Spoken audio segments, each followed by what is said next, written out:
So Jesus responds, he says, you know what? Do this and you'll live. Verse 28, do this and you'll live.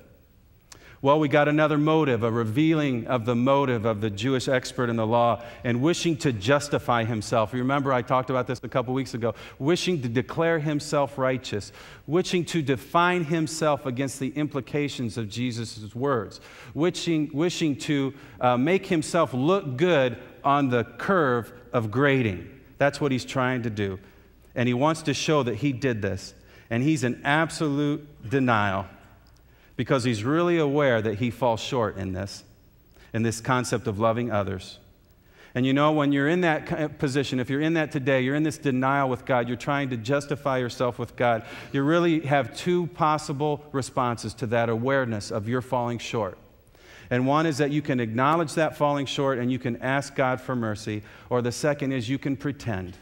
You can pretend by either concentrating in areas that you do well, or you can pretend by lowering God's standard, but either one is pretending. It's denial.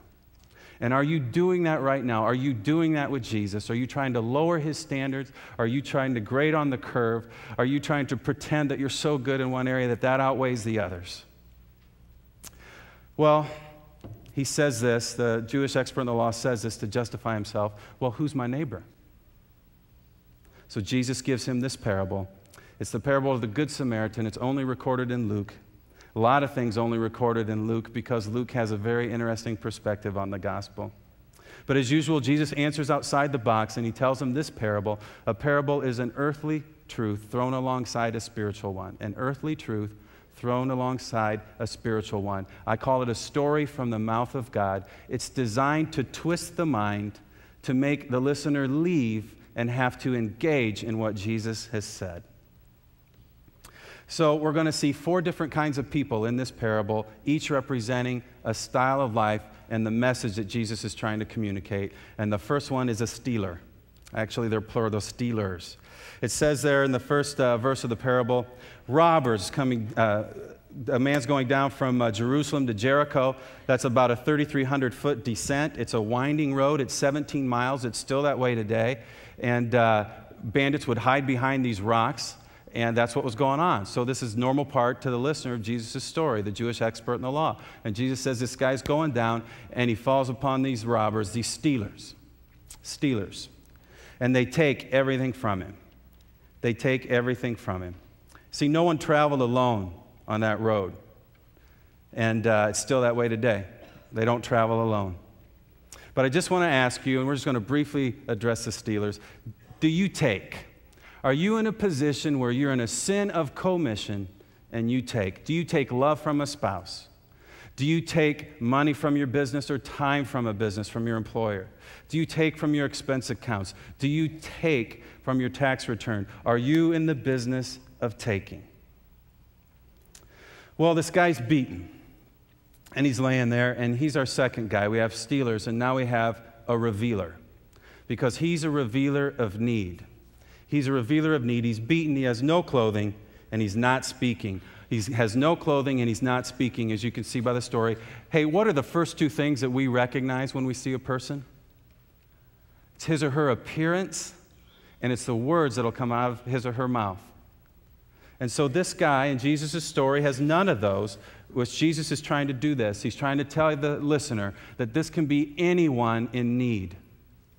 This revealer of need can be anyone. We have stealers, we have revealer of need, and it can be anyone. When we first went to Chapel Oaks to kind of get the lay of the land and see how we were going to do the event when we got there, I stopped everybody and I said, I just can't believe what's behind you, because I had turned around to talk to them and look at them, and then I was shocked by what I saw on the skyline.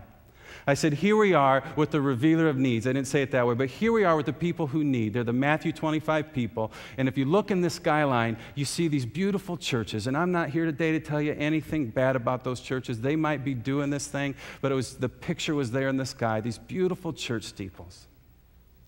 And then we saw one summit square you could see so clearly, towering above everything. And we had just passed in there a liquor store. And you know that liquor store represents desire of the flesh. And it might be a desire of the flesh that keeps you from reaching out to someone in need or understanding that someone is in need. And then we see that Summit Bank building, One Summit Square. And that's just a picture of the desire of your eyes, the part of our world and the commerce, to have more. And not people who earn money and are in business, they're not bad. But some of us get caught up, I know I got caught up in making it about a kingdom about myself. And then you have the church steeples, and they can represent, though they always don't, they can represent pride of life, prestige, religiosity would be a better word. Well, we have the stealers, they took, sin of commission. We have the revealer of need, the beaten man. And now we're going to look at concealers. First, Jesus says a priest. That's a representative of God to man and man to God for this listener. He's going down. He says he's going down from Jerusalem to Jericho. Here's what's so interesting about that. He has just led worship for 2 weeks. That's the way they did it. And the listener gets it because he's an expert in the law. See, priests would come in from cities around Jerusalem, lead worship for 2 weeks, and then go back. So he had just done that. The listener understands this. He's going down from Jerusalem to Jericho, and he comes upon this situation. He sees it. And he sees the beaten man lying there, and he's got a problem.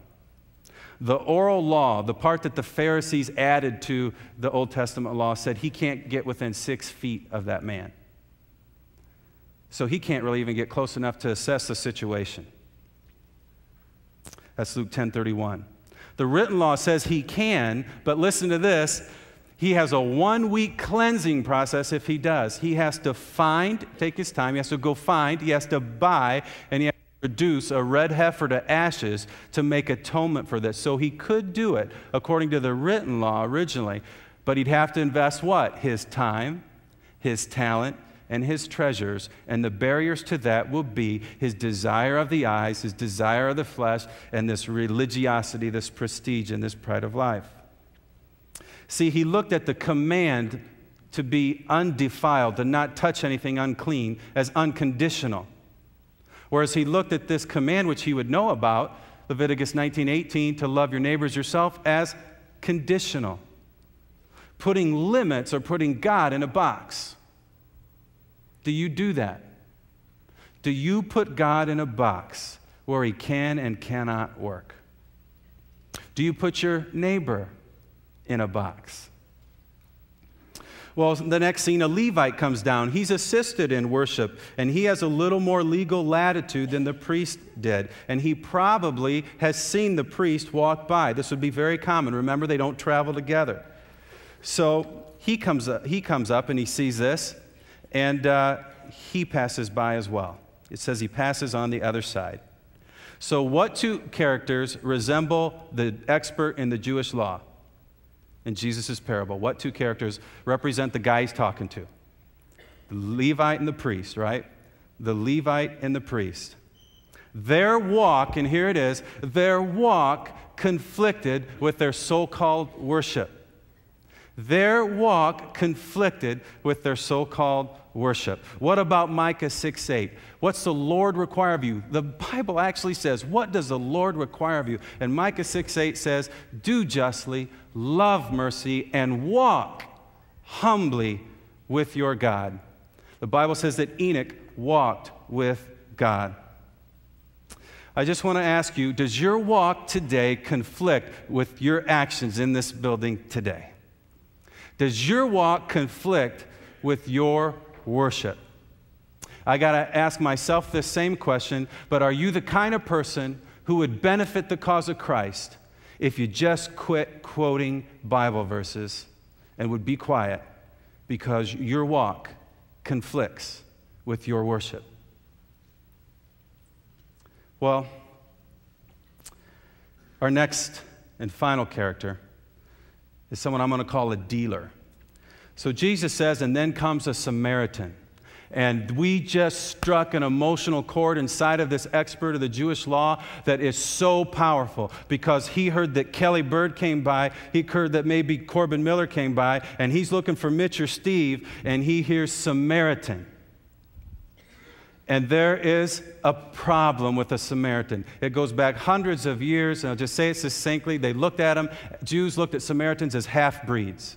They're the result of unfaithful Jews in their minds intermarrying with a group that God said not to get married to, and these children, the Samaritans, now hundreds of years, are the result.